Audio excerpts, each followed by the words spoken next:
I'm going to talk about engaged Buddhism and this talk from Thai from 2001 called True Transmission. And I'm just going to share some of my experiences of reading and rereading that particular talk over the past several years. But I wanted to start with a demonstration.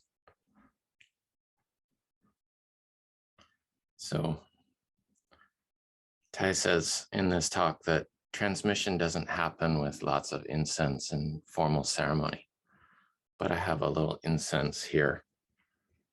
I kind of want to show, I have a candle. I want to show transmission in action.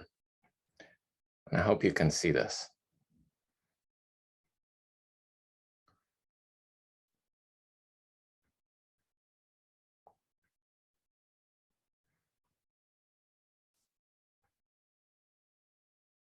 Do you see that? That's my favorite magic trick. It doesn't happen. I'm going to set the incense up there so it doesn't get too smoky for me. Tay writes, transmission doesn't happen with a lot of incense and chanting. It's done every day in a very simple way. He writes, if the teacher-student relationship is good, then transmission is realized in every moment of our daily life. You don't feel far away from your teacher. You feel that he or she is always with you because the teacher outside has become the teacher inside. And I first read this talk maybe 3 or 4 years ago, before I became an aspirant to be a member of the Order of Interbeing. But after Tay had moved to Vietnam, back to Vietnam, or maybe he was in Thailand, but he had left Plum Village.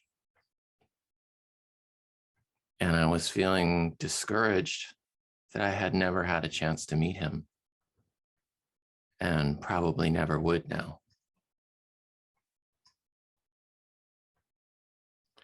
But this talk encouraged me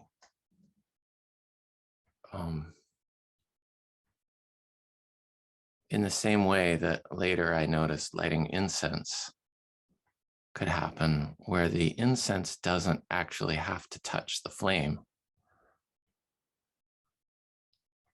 The flame can be transmitted from the candle to the incense from some distance away. The incense just has to hold still long enough in the right place. And the flame takes root by itself. And so I found that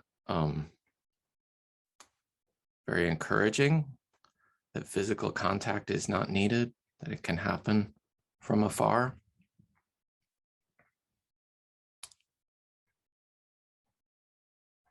But I also have realized since I became an aspirant and have been studying through monthly meetings with my mentors, who are Lennis and Huck and Andrew Bear, that a lot of what we do is just talk. There's not a lot of formal training or formal instruction. And yet I really feel that some kind of transmission has been happening. I'm a different person now than I was 3 years ago, 2 years ago when the aspirancy started. So that I think it's real. It's very real. Tay writes here, when we look into ourselves, we can see whether our way of walking or smiling or thinking has that element of freedom, of joy, of compassion. If we see it, then we know that Tay has been taken into ourselves. We are a true continuation of our teacher. You don't need another person to tell you. You can see it for yourself. And when you look at your fellow students, you can see it as well, if the teacher-student relationship is good. If it's good, that transmission is being done every moment of our daily life.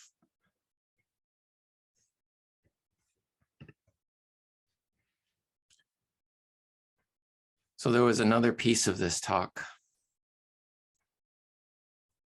that I also found that really resonated with me early on. It's when he talks about the brown jacket that members of the Order of Interbeing wear. And when I first found out about this, I was like, ooh, there's a jacket.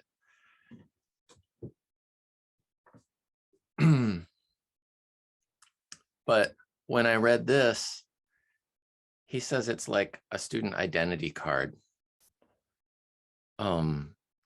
in a big library.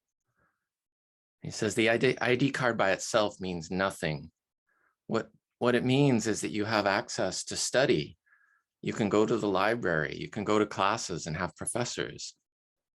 If you get the ID card and you never go to the library, there's no point.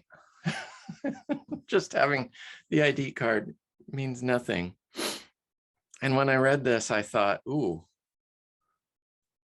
I want to go to that library. That sounds like a really good library. Because I think he goes on in this talk to talk about how the Order of Interbeing, members of the OI, it's their job to go out and build Sangha. But that by building a Sangha, they then also have a Sangha to support them in their practice. And so there's a big benefit to that. And I think Thich did that when he was exiled from Vietnam. I think he built Plum Village to support himself because he really needed a lot of support after the trauma of the war and after losing his home and many of his good friends.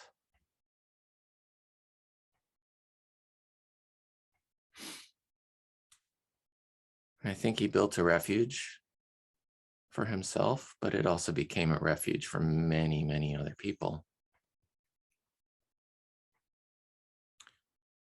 And I think I've experienced that myself in a small way. Maybe not such a small way, but I didn't start it, but the Sangha that I've been practicing with for the last 2 years plus of the pandemic is Morning Bird Sangha, and we meet every weekday morning. And I say I didn't start it, but I have helped grow it and continue it by facilitating about once a week for that whole time. And it has grown into an amazing support system without which I'm not sure what I would have done through the pandemic. And what's amazing about it is that it's there even when I'm not there. It has enough solidity now that it continues. And I know that people are practicing, even if I can't make it, or I'm too tired, or I'm too grumpy, or I have something else going on for work or something, it's still there. So I get a lot of support from that. And I get a lot of support from Potluck Sangha too, which was around for a long time before I ever started coming. But I find that when I show up and participate, or when I talk like this, I get a lot of encouragement and a lot of love, and I'm really grateful for that.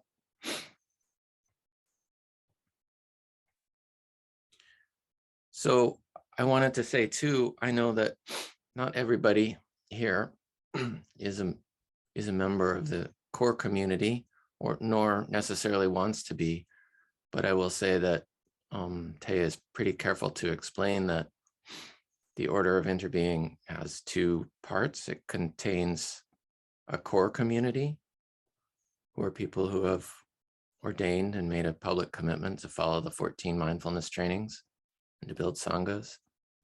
But there's also the extended community of the Order of Interbeing, and that's equally important. And those are people, he says, who aspire to live up to the values and ideals of the community, but haven't necessarily taken that step of a public commitment of Sangha organizing.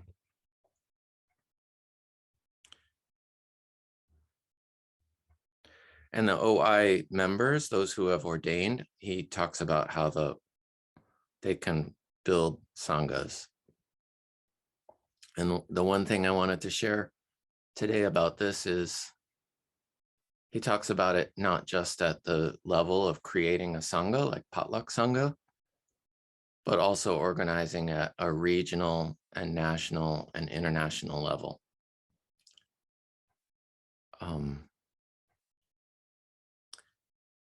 Which is something that I have tried to do a little bit, at least at the regional level. When I looked around the Bay Area, it seemed clear that there were a lot of sanghas already in this tradition. And that I could start another sangha. And I sort of wound up being part of Morning Bird, which was a new sangha, and helping create that.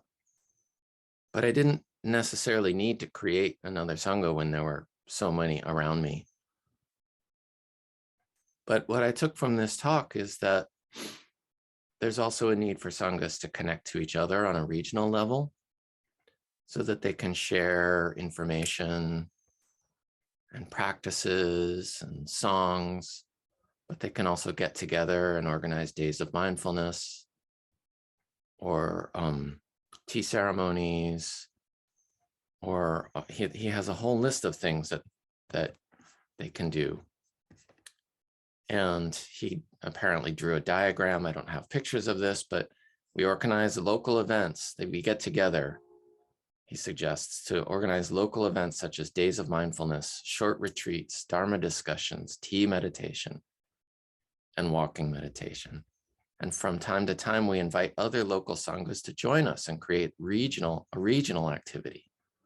We combine our talents and our experience with other OI members and sangha builders to create the regional event. And everyone can contribute and everyone can learn a lot from activities on the regional level.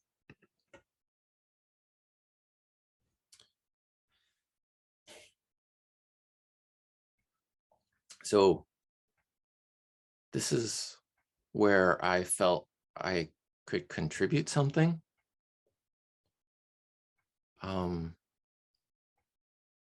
And over the past couple of years have been helping update the NorCal list of sanghas and update and help care for the NorCal email announcement list. And I built a website for it. And I have helped with some, I guess you would call, regional events. And that has brought me a lot of joy and a lot of connection to other people. And I think it's creating the opportunity for sanghas to connect to each other and maybe create a larger container for our practice and the ability for us to come together in ways other than just weekly sangha meetings, which are really a really important container. I don't mean to say that they're not, but you're probably wondering how this all connects to engaged Buddhism, which I said I was going to talk about and which Hak asked me to talk about because I had some thoughts about it and been saying some things to him.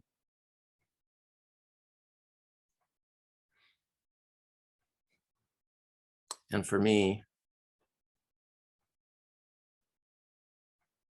Tay has written, not in this talk, but he's written elsewhere, that engaged Buddhism means if you're a monastic and you're in the monastery and bombs start falling on the village outside the monastery, you shouldn't just stay in the monastery and keep chanting and meditating.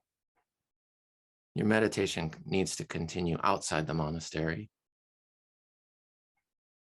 by going outside and helping the people in the village.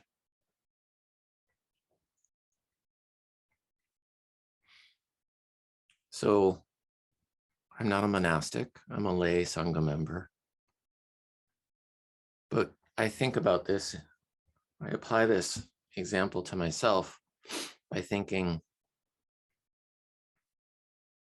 am I just sitting in my Sangha meditating while bombs are falling outside? Or can I be going outside my Sangha and helping people?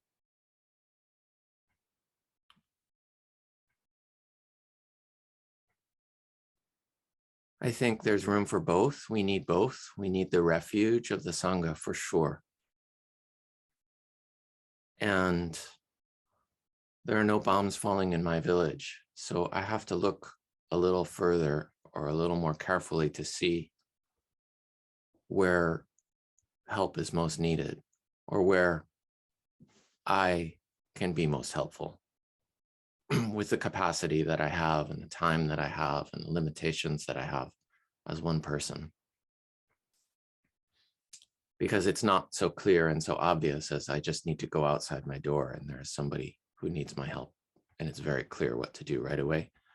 It's in fact very confusing for me to know what to do sometimes and to be effective. And I don't think, I have thought sometimes maybe it means going to a climate march, or maybe it means making sandwiches and giving them to homeless people. But I also was reading this morning about a NASA scientist who, as an act of protest, chained himself to the doors of JP Morgan Bank in LA recently because he was recognizing that humanity needs to do so much more to stop climate change. And he wanted to create a sense of urgency. He felt direct action was needed. Well, he said he gets so freaked out about climate change that he has a lot of anxiety. And the only thing that helps, he said, is Vipassana meditation. He says he spends 2 hours a day and one 10-day retreat a year, and that assuages his anxiety. And that's a lot of meditation. But it occurs to me that our sanghas can also be a refuge for people like that. Maybe we aren't all out chaining ourselves to the doors of a bank or a refinery, but we can help those who are, perhaps. And I think that we won't necessarily find out who those people are or where they are or how we can best help unless we open ourselves to the world a little. And that's where I think it's very valuable for the sanghas to come together for days of mindfulness or small retreats or just walking meditation. Or maybe it's just Zoom get-togethers where we have tea and talk to each other, but we share ideas. And we can create more collective energy by stepping outside of our sanghas like that a little bit. So for me, as one who feels very called to the Order of Interbeing, to that practice of building sanghas, that's my aspiration, is to create that space and to make those connections so that we can help create a larger container. I feel very strongly that we need that kind of, the world needs that kind of refuge and that support. And we'll probably need it even more in the years to come. We don't know what's coming. The future's not here yet. Past is gone. But we can help people live in the present moment and enjoy every breath. And do what needs doing in the present moment to help those around us.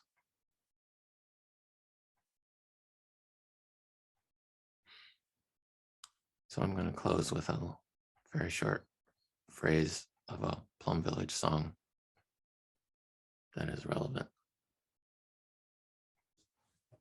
It goes like this. Dear friends, let me tell you how I feel. You have given me such treasures. I love you so. I love you so.